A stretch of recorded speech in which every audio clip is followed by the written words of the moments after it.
Bonjour, bienvenue à studioartfolie.com. Mon nom est Claudine Delaunay. Je suis votre animatrice à la créativité au rendez-vous. Aujourd'hui, petite capsule, je voulais vous montrer une étiquette style carte cadeau de Noël que je vais remettre à certaines clientes avec leur catalogue de Noël. Alors, je voulais vous expliquer un peu comment j'ai procédé. Alors, on peut les voir ici, comme ça, comme ça.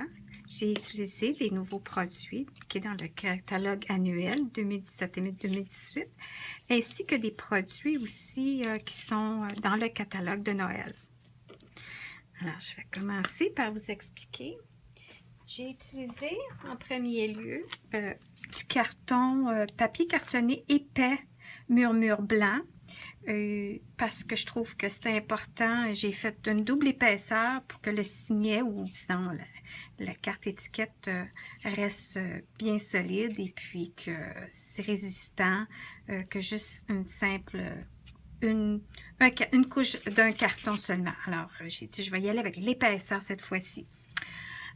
Ensuite, ce que j'ai fait, c'est que j'ai coupé dans le sens du 8,5 par 11, alors format paysage, 2 pouces, des languettes de 2 pouces, que ensuite j'ai coupé en deux pour faire comme ça. Vous voyez, on peut voir si ça aurait été 8,5 coupé en deux. Alors, des languettes de 2 pouces et ensuite coupé à la moitié. Si j'aurais gardé la pleine longueur, si j'avais gardé la pleine longueur, j'aurais pu plutôt avoir un signet. Mais là, dans ce cas-ci, j'ai coupé en deux pour faire plus une carte étiquette, une étiquette cadeau, c'est-à-dire. Bon, on va finir par mieux parler, là. OK. Alors, en premier, c'est ça, tailler le carton blanc. Ensuite, ce que j'ai fait, c'est que j'ai taillé dans le vert olive, le papier vert que j'ai collé. Alors, j'ai collé mes languettes de papier vert. Puis là, ce que je vais vous dire, c'est que j'ai coupé en deux après, pas avant. Alors, voici mes languettes qui étaient blanches, de 2 pouces par 8,5. Ensuite, j'ai tranché dans un carton vert olive la même chose que j'ai apposé par-dessus, collé par-dessus le blanc. Ensuite, je les ai coupés en deux. Alors là, c'est devenu des étiquettes. Ensuite, ce que j'ai fait, c'est que j'ai passé à la perforatrice comme ça, étiquette. Vous voyez, c'est la largeur, on va dire 2 pouces. Alors, je suis arrivée, j'ai glissé dans mon carton au bout et j'ai perforé le haut de mes cartons avec la perforatrice étiquette. Ensuite, ce que j'ai fait, c'est avec la planche de marquage des Envelope Punch Board. Ici, à l'autre extrémité, on peut arrondir nos coins de cartes et tout ça. Alors, j'ai arrondi toutes mes petites cartes, sauf, vous voyez, celle-ci, elle ne l'est pas. Mais on peut voir ceux-ci, ils sont tous. Alors, ça, c'était la prochaine étape, de perforer les deux coins ici. Ensuite, ce que j'ai fait, je suis arrivée, puis là, je vais y aller avec l'exemple. Alors, on peut voir ici le carton qui est prêt à être décoré. Ce que j'ai fait, c'est que avant, dans le temps, je ne sais pas, là, il y a quelques années, Stampin' Up avait une bruine chatoyante, et puis il n'y en a plus. Alors, j'ai essayé de faire du shimmer moi-même, comme qu'ils disent en anglais, et j'ai bloqué, en tout cas, différentes recettes, des différentes petites bouteilles. Je bloquais toujours, en tout cas. J'ai trouvé au Bath & Body le produit qui s'appelle Bruine pour le corps chatoyante. Et là, ça donne un petit effet chatoyant quand on vaporise. Et quand ça sèche, ça devient brillant. Alors, je suis arrivée, puis ce que je fais, c'est que je coupe. Puis là, push. Puis là, je vais peut-être le faire, tiens. Vous voyez? Puis là, ça va sécher assez vite. Et puis là, ce que ça va faire, c'est que ça va lui donner une brillance. Alors, je ne sais pas avec la caméra. Est-ce qu'on peut voir le brillant? Alors, je bouge comme ça ici. Ça sèche assez vite, comme vous pouvez voir, car c'est à base d'alcool. Alors, ça sent bon et ça donne de la brillance. Là, j'en ai d'autres sortes. Peut-être que durant le temps des fêtes, ils vont sortir un qui va sentir quelque chose cannelle, quelque chose au niveau pour le temps des fêtes. Sait-on jamais. Alors ici, quand j'ai terminé que c'est sec, ce que j'ai fait, J'ai pris mon tampon encreur, limonade à la limette, qui est ma nouvelle couleur. Puis on peut voir qu'il y a du brillant dans mon tampon. C'est pas très brillant. J'aurais dû peut-être faire cette action-là de antiquer qu'on appellerait dans le temps de la peinture sur bois. Et là, c'est de rehausser avec une éponge. Ici, les éponges qu'on coupe en 4 de Stampin' Up! Qu'on utilise avec nos tampons encreurs pour rehausser les contours, etc. Alors, ce qu'on fait, c'est qu'on y va comme ça ici. Quand c'est terminé, on y va avec la disposition de nos décorations. Alors, la première chose à vous dire, c'est que, bon, là, j'ai oublié ça, je reviens, il y a les poinçons qui s'appellent Mon Recto de cartes, qui vient en lot, si vous voulez, avec un jeu d'étampe. Vous pouvez soit acheter le poinçon à part, sinon le lot, c'est Cantique de Noël. Alors, c'est ça. C'est ici, on peut voir le jeu d'étampes.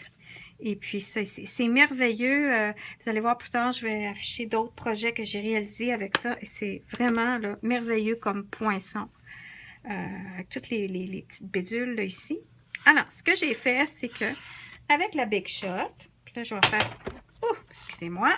À Big Shot, ce qu'on fait, c'est qu'on on taille un morceau de papier maximum de largeur 6 pouces. La longueur, c'est pas grave, mais la largeur est importante pour que ça puisse passer dans la machine. Et ce qu'on fait, c'est que normalement, on a la grosse plateforme. Ensuite, on a notre Thin Die adapteur qui appelle. Et aussi, on a nos deux plaques transparentes qui sont nos sandwichs.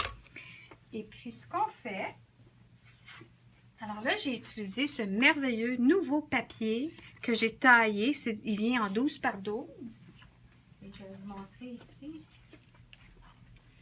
Ça s'appelle, c'est le, mon Dieu, papier à paillettes diamant resplendissant. On a de la petite poudre aussi, la petite poudre de diamant resplendissant qu'on vend.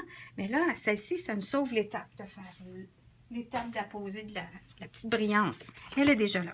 Alors, j'ai coupé mon papier 12 par 12 en deux. Ça fait 6 par 6. Et ce que je fais, c'est que je fais ma sandwich.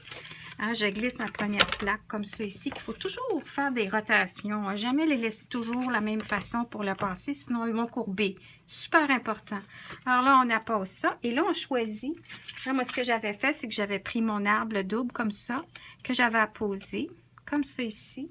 Et j'avais pris mon petit rectangle comme ça.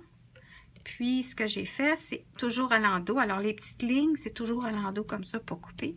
Et là, ce que j'ai fait, c'est que je l'ai passé comme ça dans la Big Shot. Alors, ce que je vais faire, je vais juste vous expliquer, mais je ne le ferai pas parce que... Et là, je le passe comme ça. Et là, ça s'en va. Des fois, je ne laisse pas finir au complet. Je reviens pour m'assurer qu'il a bien coupé, étant donné que c'est un papier cartonné plus épais. Alors, je l'ai passé dans la Big Shot. Et j'ai mes petites pédules décoration que j'ai pu ensuite coller sur ma petite étiquette. Alors, ce que je vais expliquer maintenant, c'est papier brillant. Hein? On arrive et puis on a nos découpes comme ça ici. Vous pouvez maintenant, ce que vous... attendez, c'est du brillant, lui. Lui, il est brillant, lui, il l'est pas. Moi, oui, il est, OK. Alors, ce qu'on fait, c'est qu'avec la colle Tombow, moi, j'aime bien la colle Tombow parce que ça me donne la chance de bouger mon objet si il n'est pas tout à fait correct. Mais il faut faire attention, il faut toujours faire attention, toujours presser un endroit qui est plus large parce que si votre goutte sort la première beaucoup, vous allez être mal pris. Alors, parce qu'après, ça finit en petites pointes. Il faut y aller avec le contrôle de la pression. Plus vous pesez, plus ça sort. Moins que vous pesez, moins qu'il y a de colle. Et c'est ça qu'on veut comme projet, comme objectif, c'est-à-dire. Alors là, ce qu'on fait, c'est qu'on le dépose comme ça. Ici, les petites étoiles, encore là, si vous vous sentez à l'aise, vous y allez avec juste une petite goutte et vous déposez. Idéalement, il ne faut jamais bouger les choses de place après, parce que la colle va sécher, va devenir transparente, mais elle va rester collante à l'endroit qui a rien de caché. Donc, si vous apposez de la colle Tombow sur un carton, il faut comme ça ici. Puis si je change mon étoile de place, il va falloir que je mette quelque chose ici pour cacher la colle qui a risqué d'être sur le carton. Comme je dis, quand ça sèche, ça devient transparent, mais par contre, ça reste collant. Alors, on fait des sticky, les sticky notes. Ça serait de la colle comme Jean Tombeau qui a séché. Alors, ceci, on peut voir le projet final. Ensuite, ce que j'ai fait, c'est j'ai rajouté des petits diamants de Stampin' Up ici, cristal du Rhin. Moi, je prends une pince à pile à sourcil et ce qu'il faut faire normalement, c'est qu'il faut glisser avant de tirer pour le diamant pour vous assurer que la colle vient avec. Sinon, si vous faites juste lever, peut-être le collant va rester sur le papier. Alors, toujours vous assurer de comme pousser, tasser, et là, on a notre petit diamant. Bon, puis là, je suis arrivée, puis j'ai poussé, tassé, puis c'est allé sur ma pince. Il y en a qui utilisent l'embout de leur ciseau aussi. Alors, vraiment, c'est à votre choix. Comment vous allez sentir plus à l'aise avec quel objet, quel outil. Bon, ensuite, on peut voir, oui, on peut voir, j'ai perdu un diamant, voyez-vous ici? Bon, c'est pas grave, on va l'arranger tantôt. Le ruban, alors ce que j'ai fait, c'est encore une fois, c'est du nouveau ruban, de la nouvelle teinte, nouvelle collection. Ça s'appelle Limonade à la limette. Et j'ai coupé un 8 pouces de ruban. Et là, ce que je fais pour les petites pointes, c'est que je plie en deux mon ruban et je coupe en pointe vers l'extérieur, en angle, comme ça ici. Puis en angle, que ça arrive au coin. Et là, je coupe et ça fait mon petit triangle. Mon petit bout différent, là. Je me souviens plus comment on appelle ça, là. En tout cas. Et puis, on a des étiquettes comme ça aussi. Bon, voilà. Alors, on l'a coupé comme ça. Ensuite, ce qu'on fait, c'est qu'on l'insère, on le plie en deux, comme ça, vu qu'il est plus large que l'orifice, le trou de l'étiquette, on le rentre comme ça ici. Ensuite, on rentre dans le trou comme ça. Et là, on tire. Voilà. C'est la petite étiquette. Ensuite, vous pourriez indiquer quelque chose à l'endos, faire un petit message. Puis, pour terminer, je vais vous montrer une autre option. Vous voyez, j'ai coupé un arbre seul et deux arbres, l'ensemble comme ça, mais un solo à l'arrière. Et je les colle avec des points mousse, points dimension. J'ai mis à l'endos deux gros points dimension et en haut, j'ai mis les mini. Les mini, c'est des nouveaux produits aussi, les mini. C'est super pratique parce que quand il y a moins d'espace, c'est plus facile de mettre le mini. Fait que sur ça, puis je l'ai aussi terminé. Ça, c'est du nouveau papier aussi dans le catalogue de Noël. Et puis, ce que je voulais vous montrer, regardez vos retailles quand vous avez passé la machine, la Big Shot avec le poinçon. Vous avez ici un effet pochoir. Ça, ici, vous pouvez très bien regarder l'effet que ça peut donner avec un arrière-plan de papier ou de mix média de papier de couleur que vous voudriez faire vous-même. Et c'est comme le pochoir, mais en même temps, c'est comme un stencil, c'est comme quelque chose que vous pourriez utiliser comme carte aussi, voyez-vous? Alors, ceci dit, je vais vous souhaiter une bonne journée et à bientôt.